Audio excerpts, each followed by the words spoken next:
Il y a les imbéciles heureux, les complices silencieux et ceux qui ne savent plus se taire. Toutes ces forêts violentées, laissées toutes nues à leur sort. La forêt est rasée lisse, comme le monde Vénus d'une femme-objet. Il n'y en a plus de forêt vierge et millénaire. Depuis quelques années, une voix venue de la belle province résonne dans le monde. L'expression d'une colère et de peur, des beautés du Québec et de sa vulnérabilité. Gabrielle Filto-Shiba est l'autrice d'une trilogie romanesque dans laquelle elle prône la lutte contre tout ce qui saccage, qui abîme, qui violente et domine le vivant. Je pense qu'il y a une culture de destruction dans notre époque qui est très liée au capitalisme. Puis, dans mes romans, mes personnages féminins, elles adoptent la posture inverse, soit d'être maternelles, de protéger, de penser à l'avenir, puis même d'adopter cette philosophie-là qui nous vient des Premières Nations, de penser aux 7 prochaines générations dans chaque décision qu'on prend.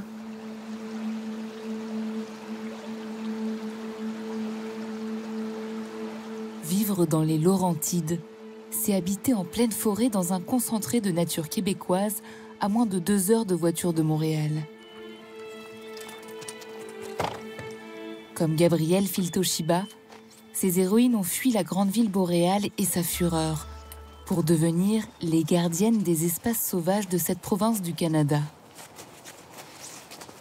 Moi, je suis née à Montréal, alors je ne sais pas trop qu'est-ce qui s'est passé, si j'étais...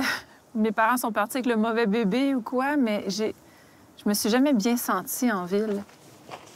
L'été 2012, j'avais terminé mes études universitaires en traduction juridique, j'avais décroché un stage et mon grand bureau donnait sur un mur de briques. Donc j'avais la vue sur rien. Je dis, c'est ça l'horizon promis, c'est ça la réussite.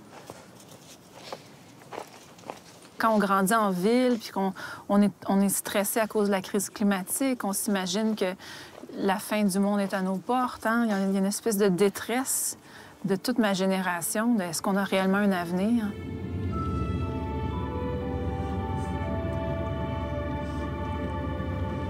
Partir, tout quitter pour la forêt.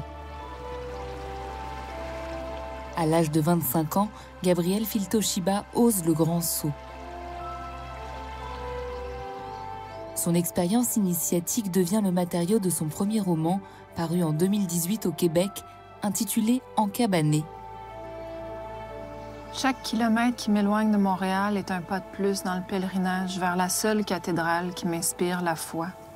Une profonde forêt qui abrite toutes mes confessions. Cette plantation d'épinettes poussée en orgueil et fière comme des montagnes est un temple du silence où se dresse ma cabane.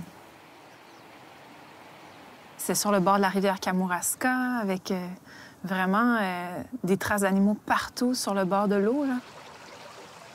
J'ai été éblouie. Je dis, je pourrais habiter ici, tout simplement. Pour moi, avoir 4 murs, un toit, un poêle à bois, c'était suffisant. Mais pas quand il fait moins 40. Avec pour seul bagage ses livres, sa chienne et son expérience de camping l'été dans les grands parcs canadiens, Anouk, l'héroïne du roman, raconte son exil volontaire au cœur de l'hiver québécois, là où la vie n'est plus que survie. Ces mots sont ceux du journal intime que Gabrielle Filto-Shiba a elle-même tenu pendant sa retraite encabanée.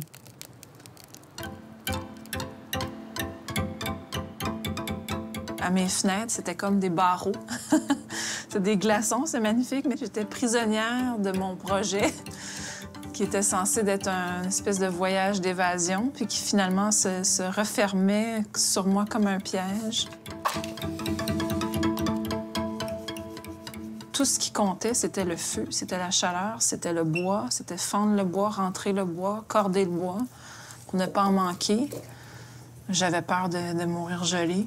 Vraiment. Puis même, je m'en excusais dans mon journal intime. Je dis, pardon, mes parents, vous m'avez payé des hautes études et je me retrouve dans un pétrin pareil. C'est quand même ridicule là, pour une Québécoise qui est censée connaître ces grands froids-là.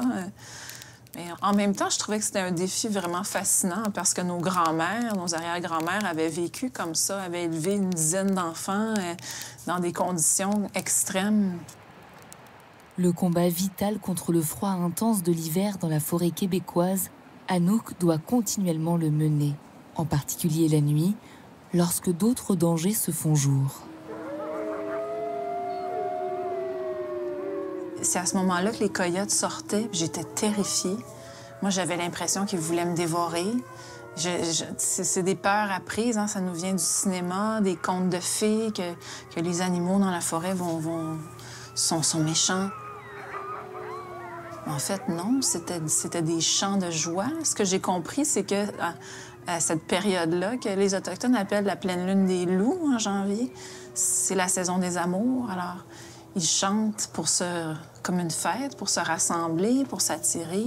À force aussi de marcher en forêt puis qu'il m'arrive absolument rien, je me suis rendu compte que c'était pas une menace, c'était plutôt un privilège d'être si proche d'eux.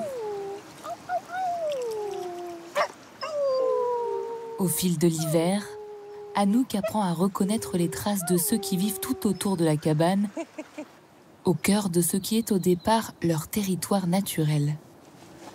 Mais avec le temps, elle observe que ces empreintes se raréfient. Où es-tu? Dans la grande tradition canadienne, où la traite des fourrures a été l'un des fondements du développement du pays, la chasse des animaux sauvages demeure très courante. Une pratique encadrée par des dates et des quotas ignorés par les braconniers. Cette prédation est au cœur du deuxième volet de la trilogie de Gabriel Fil-Toshiba, intitulée Sauvagine. J'ai une facilité à me mettre dans la peau des animaux qui vivent cette traque-là toute leur vie. Qu'ils doivent se cacher, doivent sortir à des heures où est-ce que nous, on n'est pas là pour pouvoir se nourrir, donc s'adapter aux prédateurs pour survivre. Mes personnages sont proies et guerrières parce que je pense qu'il faut avoir connu le mal pour savoir comment l'appréhender. Moi, je me suis souvent sentie comme de la viande dans ma vie. Je pense que quand tu nais avec un certain corps, une certaine beauté, on va dire, t'es en danger.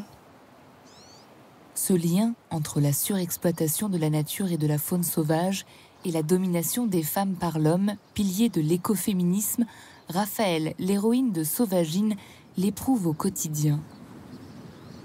Dans son métier d'agent de protection de la faune, ses armes légales sont insuffisantes et elle se retrouve vite démunie dans son duel avec un braconnier. Moi, je ne veux pas vivre dans la peur. Et ça ne peut plus durer, ce manège. L'intimidation des victimes. Marco Grondin, c'est comme un prédateur détraqué qui tue pour le plaisir. Ça ne se guérit pas, ça. On n'aura pas la paix tant qu'il sévit, ni nous, ni les animaux. J'avais envie de raconter l'histoire d'une femme qui choisit de changer de méthode et peut-être aussi d'oser la violence, hein? Oser la colère, oser dire c'est fini. Hein? On ne peut plus juste laisser les animaux être braconnés comme ça, les forêts être rasées comme ça, les femmes être violées, violentées, assassinées. Gabriel Fil-Toshiba conçoit ses romans comme des manuels de résistance. Dans le dernier tome de sa trilogie, intitulé Bivouac, ces deux héroïnes rejoignent un groupe de militants écologistes mobilisés contre un projet d'oléoduc qui va balafrer la forêt québécoise.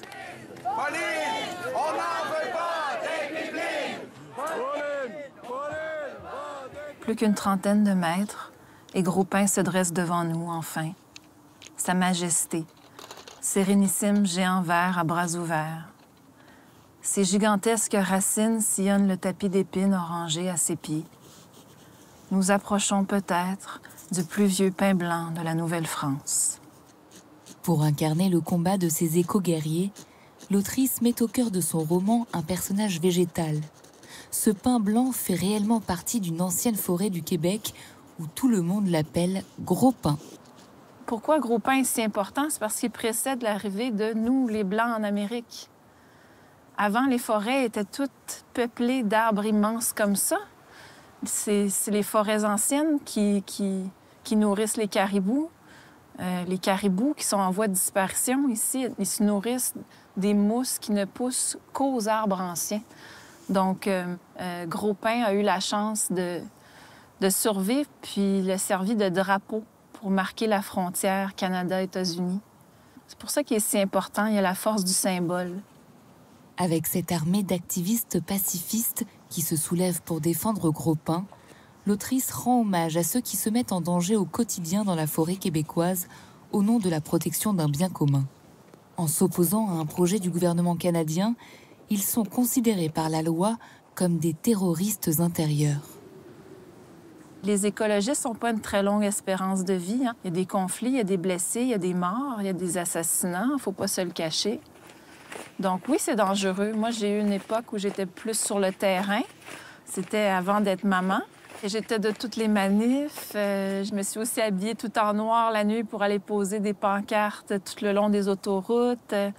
J'ai fait toutes sortes de choses. Je peux pas tout dire à la caméra, mais pour moi, c'était de la désobéissance civile.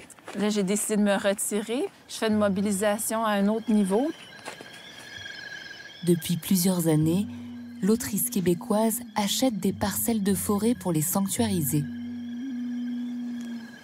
Viens, à la maison! On va à la maison! Et puis elle écrit, considérant que la plume est plus forte que l'épée. Si j'écrivais des essais ou des articles ou des pétitions, je pense que je me heurterais à des gens qui sont braqués dans leurs convictions. Je pense que passer par la fiction et le roman, c'est très efficace pour conscientiser, pour traduire en fait des grands changements de société qui doivent advenir. Mais si on passe par le cœur, je pense qu'on a plus de chances de convaincre en douceur. Le combat passe aussi par le choix d'une langue, le québécois, lui aussi menacé. S'il est parfois qualifié de régionalisme ou de barbarisme, Gabriel Filto-Chiba n'a pas trouvé de meilleur vocabulaire pour mettre en mots ses romans. Le français, ou en Amérique du Nord, on est vraiment comme une espèce de village gaulois qui a survécu. Hein? Puis on a des expressions qui sont magnifiques. Moi, j'ai voulu les consigner dans mes livres pour qu'elles ne tombent pas dans l'oubli. Je pense que l'écriture a beaucoup à apporter au mouvement parce qu'on crée un objet qui est concret, qui peut se passer pendant des décennies, qui devient un objet subversif, qui devient une source d'inspiration. Je trouve ça magnifique. Je dis, si mes livres peuvent inspirer des femmes qui plantent des arbres à l'autre bout du pays, c'est pour ça que j'écris. Moi aussi, je mènerai un combat, mais sans armes, sans vandalisme, sans sensationnalisme. Je planterai des arbres par milliers, je sèmerai des fleurs pour nourrir les rares abeilles. Je vivrai de ma terre en métamorphosant la plantation d'épinettes en espace où la faune et la flore seront foisonnantes. Avec chaque sou économisé, j'achèterai toutes les forêts privées, les champs avoisinants en monoculture et je les laisserai en friche, fleurir sans coupe, pousser en paix. Ma vie reprend du sens dans ma forêt.